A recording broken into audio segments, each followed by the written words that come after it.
इस पे अपनी राय रखी आपने and specially comments regarding placement of market. It's 25465। चलते हैं अनुज के पास। अनुज, आखिरी में ये कुतुब मीनार जो दिख रही है ना मिनट चार्ट पे, थोड़ा सुकून दे रही है। जाते जाते कम से कम 2500 तो नहीं, लेकिन हाँ कुतुब मीनार आखिरी में, मतलब पूरे सेशन की नहीं, लेकिन एटलीस्ट आपको एक छोड़ दे रही है। एटलीस्ट दो में से एक प्रोट्रैक्टर काम कर गया एज ऑफ नाउ, और वहाँ निफ्टी बैंक ने 10 डे में डिफेंड किया। कैसे देखना चाहिए इस प्लेसमेंट को, स्पेशली अनुज इस बात के मद्देनजर की कर एक्सपायरी है? वीरू, मैं बताऊं, मैं आपको जब ये मैंने स्ट्रैटेजी ग्राफिक भेजे थे तब ये रिकवरी शुरू नहीं हुई थी, तो ये बात मैं अपफ्रंट क्लियर कर रहा हूँ। लेकिन मैं जो सुबह भी व्यू लिया था, मेरा अभी भी वही व्यू है। मेरा मानना यही था कि 25,350 तक की कोई भी डिप अगर आपको मिले तो वो एक हेल्दी अपॉर्चुनिटी होगी आपको बाय करने के लिए, और मंथ एंड कॉल्स को एक्यूमुलेट करें। तो पहला तो वो ये रहेगा कि इन लेवल्स पर आप मंथ एंड कॉल्स को एक्यूमुलेट करिए, और यहाँ से लेकर 25,350 तक की गिरावट बाइंग अपॉर्चुनिटी होगी। जब मैंने ये स्ट्रैटेजी भेजी तो हम 25,400 पर थे फ्रैंकली, लेकिन खैर कोई बात नहीं, अब भी कोई दिक्कत नहीं है। बाजार का ट्रेंड अभी भी नहीं रिवर्स हुआ है, बाजार का ट्रेंड अभी भी बाय ऑन डिप्स का ही है। और एक और चीज़, निफ्टी और बैंक निफ्टी दोनों ने 10 डे एक्सपोनेंशियल मूविंग एवरेज पर सपोर्ट लिया। बैंक निफ्टी पर तो डॉट 10 डे पर सपोर्ट आया, निफ्टी भी ऑलमोस्ट वहीं पर था, और निफ्टी बैंक ने 56,800 बचाया। आज सुबह जो हमने 56,800 की मेक और ब्रेक लेवल की बात की थी, 56,850 तक गए हम, और वहाँ से घूमे फिर बैंक निफ्टी पर। और ये बात बैंक निफ्टी की ओर हम दिखा निफ्टी रहे हैं, कोई बात नहीं, लेकिन 56,800 हमने डिफेंड किया, और 56,833 से घूमे 57,030 तक आए। तो ठीक है, क्लोज बिल्कुल ख़राब नहीं है मार्केट का। अच्छा, आपको मैं 2-3 एग्जांपल देता हूँ आज किस तरीके की ये मार्केट है। 2-3 स्टॉक्स देखिए। एक बार एशियन पेंट्स का चार्ट देखिए इंट्राडे में। आज सुबह वो एशियन पेंट्स पर फ्रैंकली मैं सरप्राइज था कि वो सीएलएसए की रिपोर्ट पर स्टॉक गिरा, क्योंकि ये स्टॉक बॉटम बना चुका है। और ये लगातार इस प्लेटफॉर्म पर बात हुई है कि जिस दिन वो डील हुई थी जेएसडब्ल्यू पेंट वाली, उस दिन से ये स्टॉक ने मुड़कर नहीं देखा है, और अब तो क्रूड भी नीचे आया है। ऐसे स्टॉक्स में अब आपको जैसे भी डिप मिले आप बाइंग करें। एक और चार्ट दिखाता हूँ आपको एसआरएफ का। एसआरएफ में कल गिरावट आई, लेकिन अगर आप कैंडल्स देखेंगे, आज की कैंडल ने कल की पूरी कैंडल को ओवरशैडो कर दिया, और उसके ऊपर आकर क्लोज दिखा रही है। ऑल टाइम हाई पर आ गया स्टॉक का। तो ये मार्केट में कुछ टेलटेल साइंस होते हैं जब इस तरीके के मूव्स आने लगे इंडिविजुअल स्टॉक्स में, इंडिविजुअल पॉकेट्स में, कि मार्केट अभी भी स्ट्रांग है। इंडेक्स पर आई थिंक कुछ एक्सपायरी से रिलेटेड, आई थिंक कल की एक्सपायरी से पहले कुछ गेम हुआ या नहीं पता नहीं मुझे, लेकिन स्टॉक स्पेसिफिक एक्शन देखकर मुझे नहीं लग रहा कि मार्केट में अभी भी किसी तरह का कोई ब्रेकडाउन है। इनफैक्ट यही मेरा मानना है कि अभी भी जो बड़ी ट्रेड है वो लोअर साइड पर बाइंग की ही है।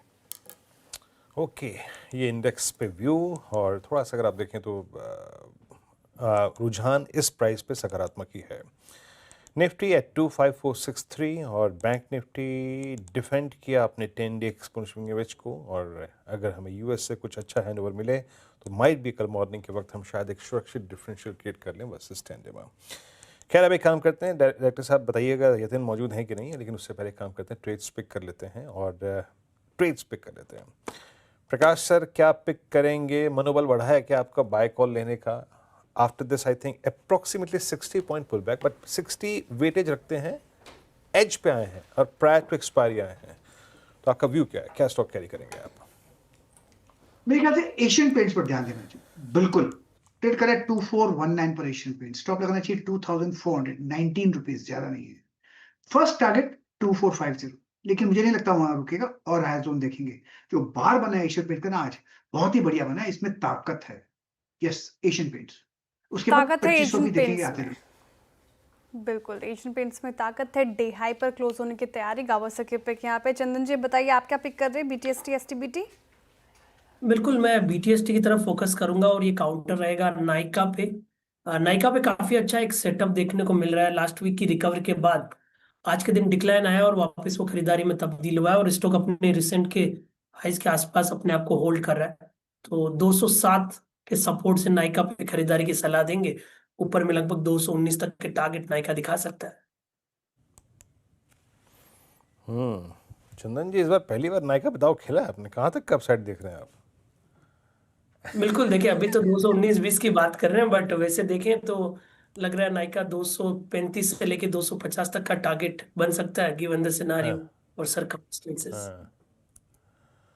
हाँ, प्लेसमेंट अच्छी लग रही है, और बड़ी बात यह है कि पिछली बार का सप्लाई जोन जो मई एंड में एक बहुत बड़ा सप्लाई जोन था उसको पार किया इसने 210 के अराउंड जो था। एक बार वीकली चार्ट्स पे आता हूँ। अच्छा, एक बड़ी अच्छी फाइंडिंग है क्योंकि अब इसको इतना टाइम हो गया कि हमारे पास 200 वीक एक्सपोनेंशियल एवरेज है। एक इसने अटेम्प्ट लिया था 30 अगस्त को 2024 को to cross 200 week exponential average. ये प्राइस 212 एग्जैक्टली वही है। प्लीज़ दर्शकों से गुजारिश है कि वीकली पर कन्वर्ट करके 200 वेमा डालिएगा। मैं क्या कहना चाह रहा हूँ, चंदन जी क्या कहना चाह रहे हैं, उसकी इंपॉर्टेंस आपको मालूम चलेगी। सौमिल बताइए, आप क्या ट्वीट कैरी करेंगे? मेरा ट्रेड होगा on the buy side Torrent power.